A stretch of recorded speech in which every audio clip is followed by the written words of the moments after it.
Chapter 6. The Truth of the Matter. 'Tis better to be alone than in bad company. Hello, my name is Scootaloo. You probably know me, since I am pretty famous, for my awesome performances at events like last year's Gallops, or maybe just as the founder of Red Racer. None of which means a damn anymore, of course. If you're hearing this, that means that Omega-level threat protocols have been enacted, and you're now... Oh, damn it. Sorry. Okay, right now, I'm talking to you as Vice President of Stabletech. You've been appointed as Overmare, or, in the case of Stable 24, Overstallion, of a Stabletech life-preserving stable. You have been chosen for your sense of loyalty and duty, both to the ponies around you and to this company. And while the Stabletech HQ might be, probably is, nothing but blasted rubble now, our ideals live on in you. Your stable has been selected to participate in a vital social project. The first goal of your stable, like all others, is to save the lives of the ponies inside.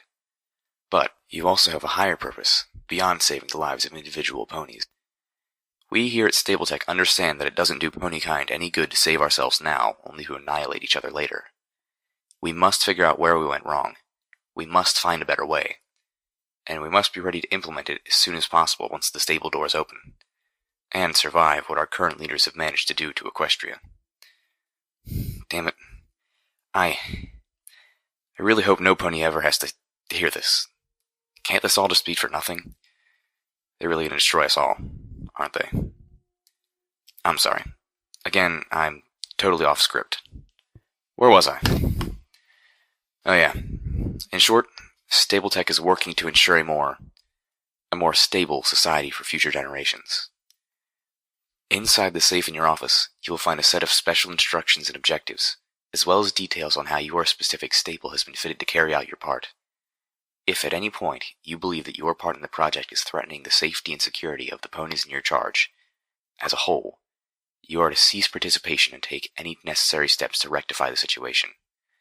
In any other circumstances, however, it is crucial that you keep to the directives provided, and keep Stabletech appraised of all results as per your sealed instructions.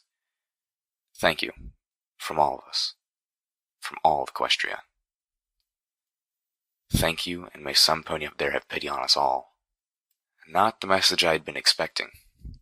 Now, my feelings about the stables were completely twisted up in my head, and I just wanted to forget about them entirely. Away with the old, embrace the new, right?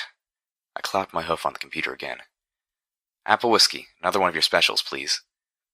Apple whiskey, the bartending unicorn who owned and ran Turnpike Tavern, poured me another glass.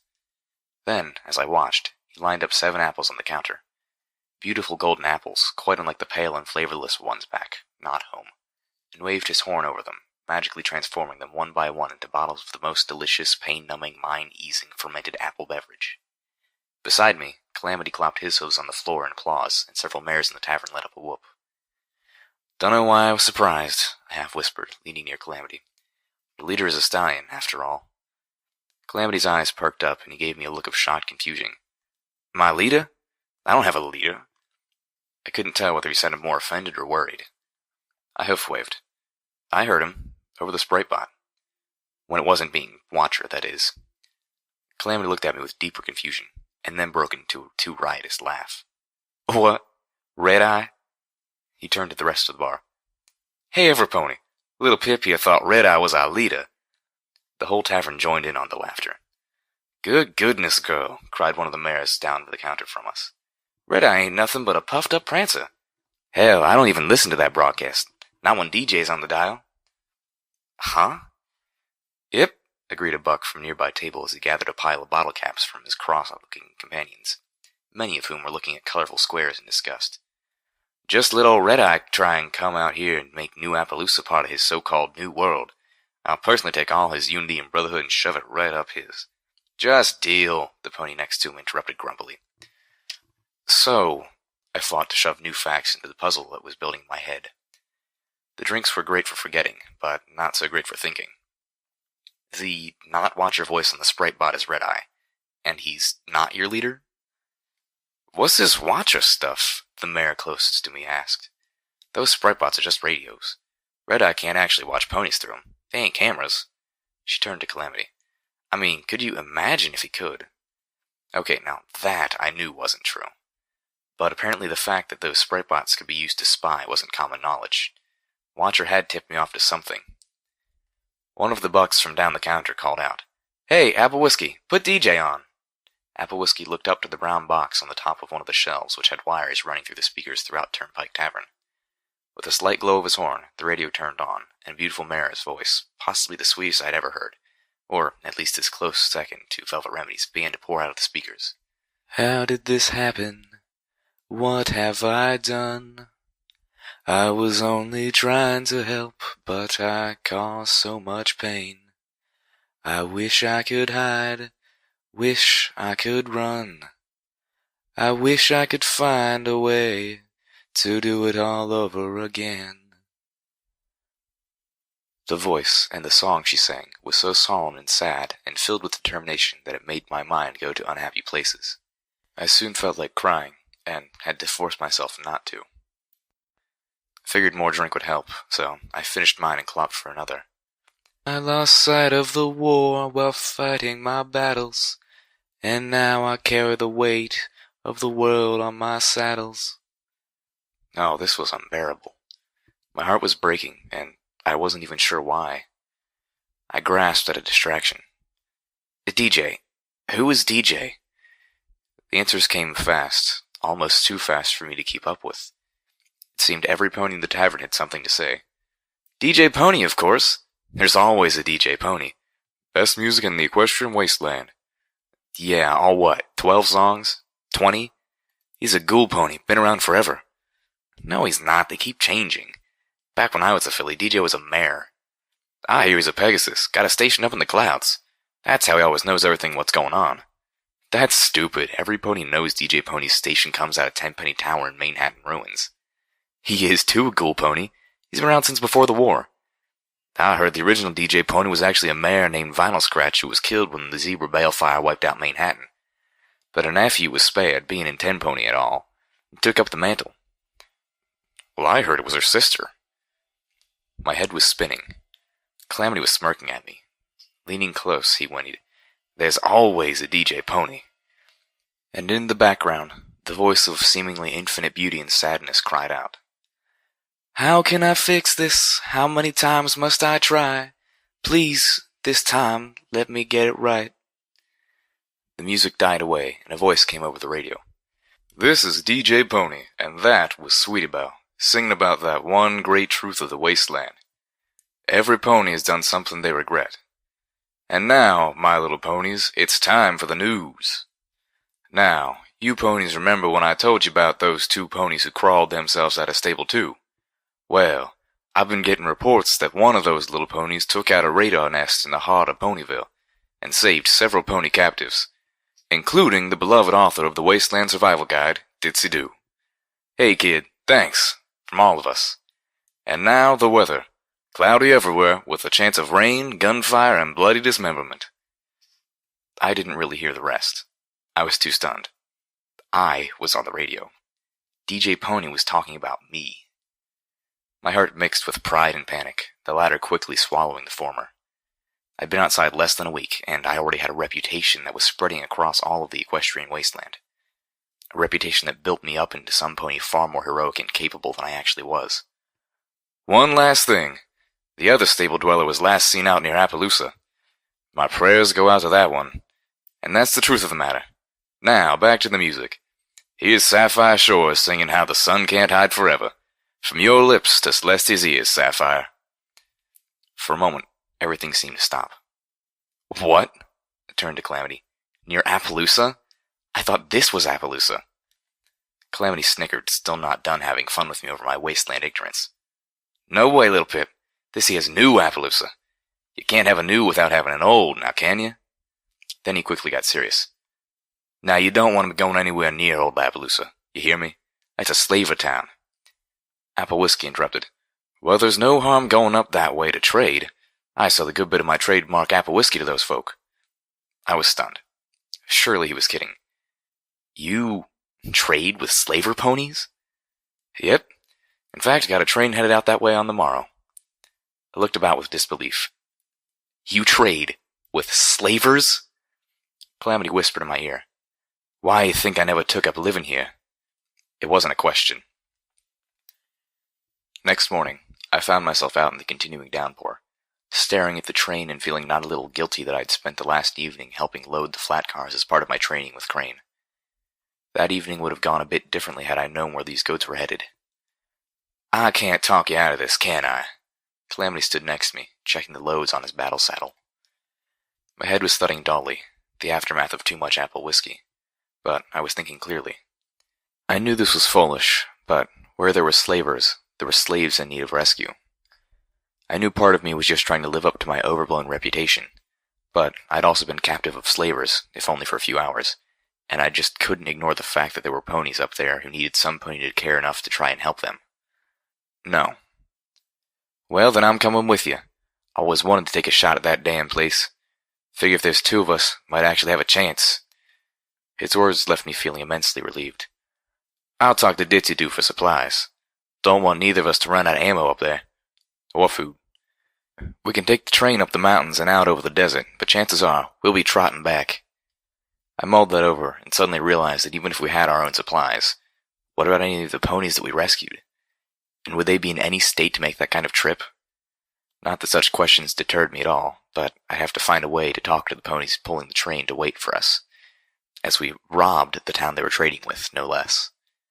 I voiced my concern to Calamity. You're gonna have to do some fast talking if you want to convince them or anything like that, he replied, then seemed to have an idea. I know some pony in town that just might have what you need to pull it off. Calamity trotted off, leaving me staring at the train once again. While I waited, I tried to familiarize myself with the train. Flat cars and box cars held supplies. Passenger cars, of which the train only had one, were for carrying ponies. The fancy red car in the back and the big bronze one with the smokestack which rode at the front were mysteries.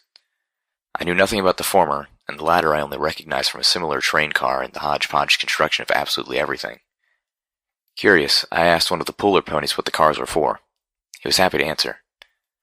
That there in the back, it's called the caboose. He pointed the hoof towards the red car in the rear. That has the brakes. You see, when we go up the mountain, we have to keep switching out puller teams because there's hard work. One team pulls, one team rides and keeps a lookout for raiders. But when we go down the mountain, every pony rides, and we use the brakes to keep us from going too fast. Now, he pointed at the one in the front. That there's called an engine. It's for pulling the train. Although mostly we just use it for the whistle. Keeps the varmints off the tracks. Huh. For pulling the train? I thought you bucks pulled the train. Yep, we do. Then... Well, 'cause the engine don't work without coal. Ain't got no coal. Ain't got no coal car, even if we had it. So instead, we use pony power. That didn't make any sense. So the engine is to pull the train, but the engine can't pull the train, so you all have to pull the train and the engine? I had to be missing something. Yep. Okay, then why don't you have any coal? Where's the coal? The train pony rolled his eyes at me. Oh, there ain't any coal in Equestria. I felt something in my head snapping. All the coal's in a far, far away land. Then how was the coal supposed to get here? By train, of course. That was it. I needed to stop learning about trains. They hurt my brain. This conversation had made the pounding in my head much worse. Splashing through the puddles, Calamity trotted back. After the train pony had gone back to his work, Calamity reared up and waved his forehoofs around, making a mock spooky face. Ooh, all the coals in strange faraway lands, full of zebras. Ooh. I stared at him, nonplussed. Done now? He dropped back to standing and pulled a tin out of his saddlebag, offering it to me in his teeth. I levitated it closer for a look. The tin had a scratched-out picture of a zebra on it. Those what in there are called party-time mentals. Brewed up using mentals and, well, some other stuff. Guaranteed to make you the life of the party. Those things will clear up your hangover, clear up your head, and make you the smoothest talking pony in all the wasteland. I looked dubious, but then I trusted Calamity, and what did I have to lose? Telekinetically opening the tin, I pulled out one of the little squares inside and put it into my mouth, chewing experimentally. I had to admit, they were tasty, although the aftertaste was kind of bitter, but I didn't feel any different than Whoa! The whole world shot into stark focus. Colors became brighter and more pleasant. Even the rain seemed nicer. And my thoughts. I was thinking more clearly than I ever had.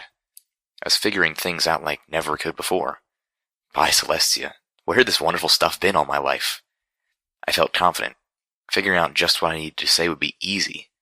I could talk any pony into anything, and I was about to prove it. Hours later, I stared out the window of the passenger car, watching the landscape roll by.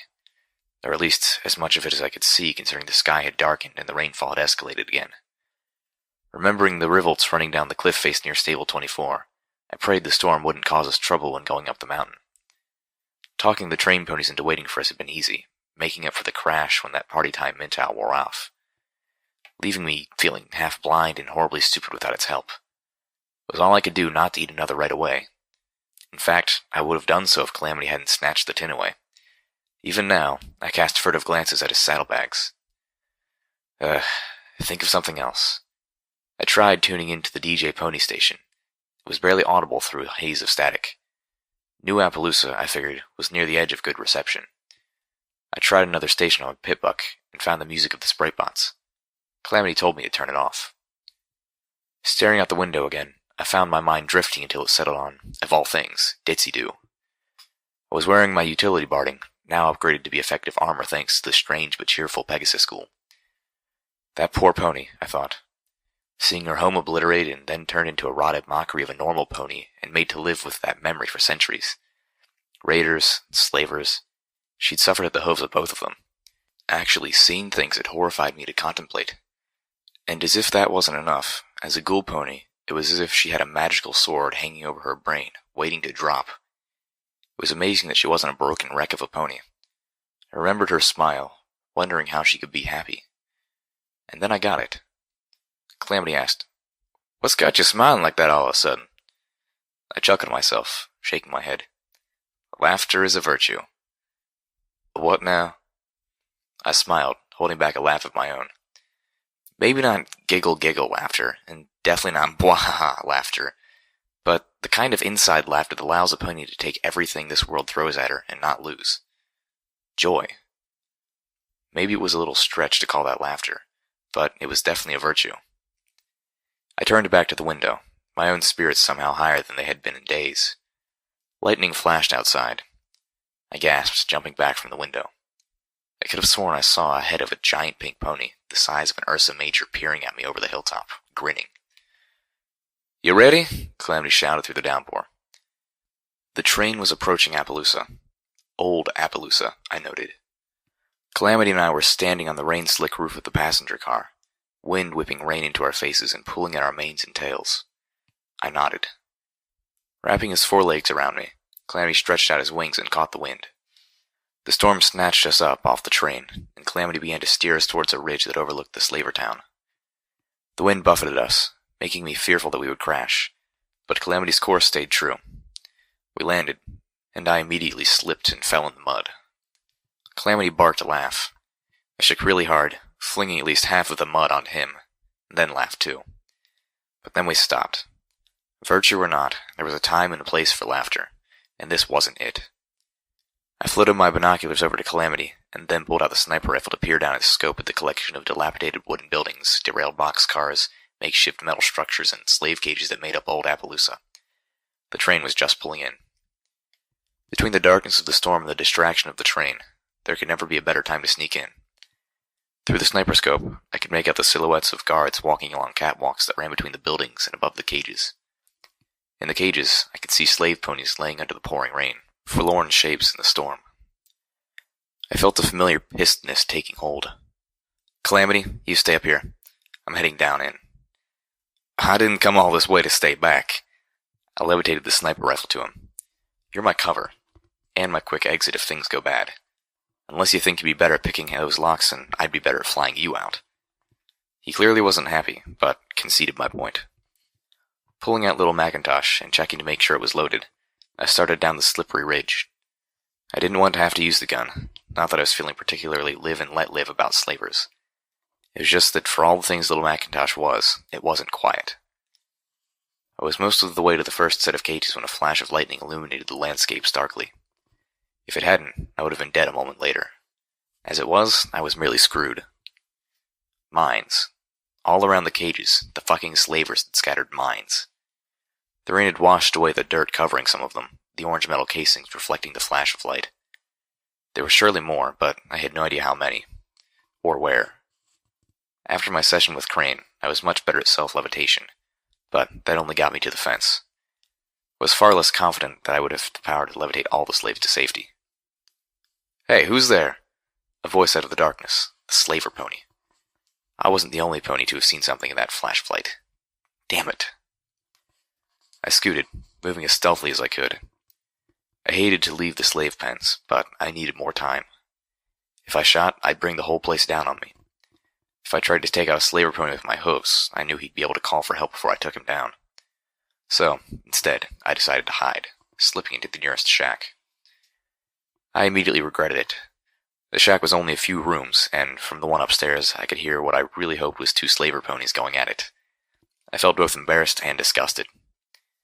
Trying not to make a sound, I looked about for a place to hide. I didn't want to be standing right inside the door if that guard pony decided to take a peek in the shack. I also started peeking in boxes. I knew this was stealing, not just scavenging, but these ponies stole other ponies, so I didn't feel they had a lot of standing room to complain. With a screwdriver and bobby pin, I didn't even spare the lockbox I found in the next room. Sitting inside, I found something unique. A little totem. A statuette of an orange pony with a yellow mane and tail, poised in mid-buck. What struck me was the 3-apple cutie mark, identical to the mark on Little Macintosh. I floated it closer to read the inscription on the base. "Be strong," and felt a sudden surge of magical energy. I'm not sure what it did, but I actually felt stronger. Not just physically, but in confidence. Slipping the statuette in my saddlebags, I finished my looting and the door banged open. "There you are!" I whipped around, sliding to the comfort of Sats, and fired 2 shots into the pony. One in the head and one in the chest, before he could reach me to pummel me with his spike-shod hooves. The sound carried. Immediately, the 2 ponies above stopped their intercourse and came charging down the stairs. Only one of them would stop to grab a firearm. Blam, blam, blam!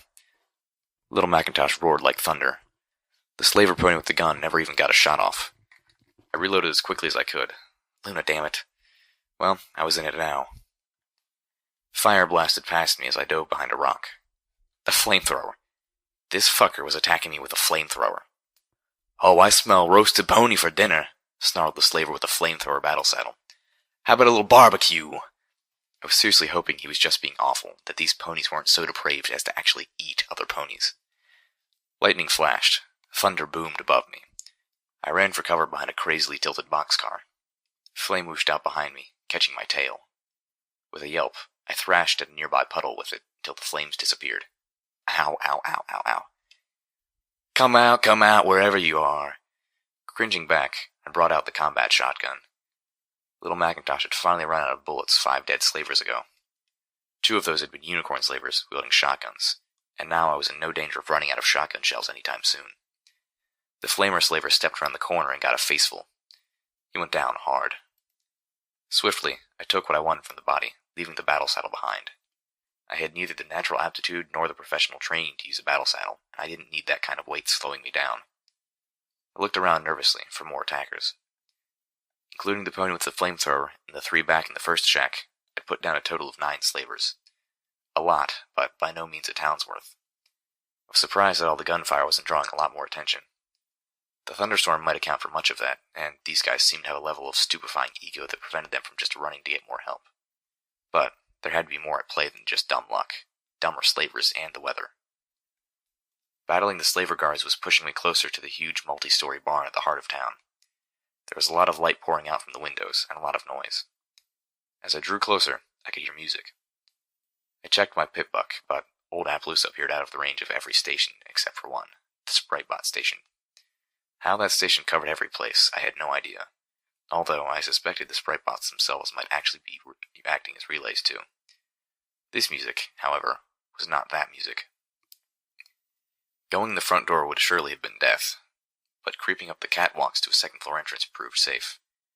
I tried to slip in quietly, but the moment I had cracked the door open, the wind flung it open with a wide crash. I cringed, then poked my head inside. The room was empty. Of ponies, at least. It was crammed with broken furniture and old filing cabinets. Bottle caps, ammo, and packages of cigarettes were in several of the cabinets. They found a new home in my saddlebags. I didn't smoke, and had no intention of starting. But I could sell the packs to Ditsydu, who would resell them to the surprising number of Appaloosians who did. A door towards the far end opened onto a balcony. From there, I could see the Manticore's share of the room was a wide-open saloon packed with ponies who were drinking, gambling, and watching the performance on stage directly below me. The balcony ringed the saloon, and there were guard ponies walking around it in a pattern. They were focused on the chaos below and hadn't spotted me. Yet. Wait. I recognized that voice. Crouching flat on the balcony floor, I poked my head over the edge to see the singer. Velvet Remedy?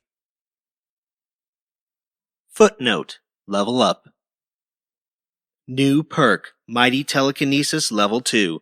You triple the mass that you can levitate with your unicorn magic.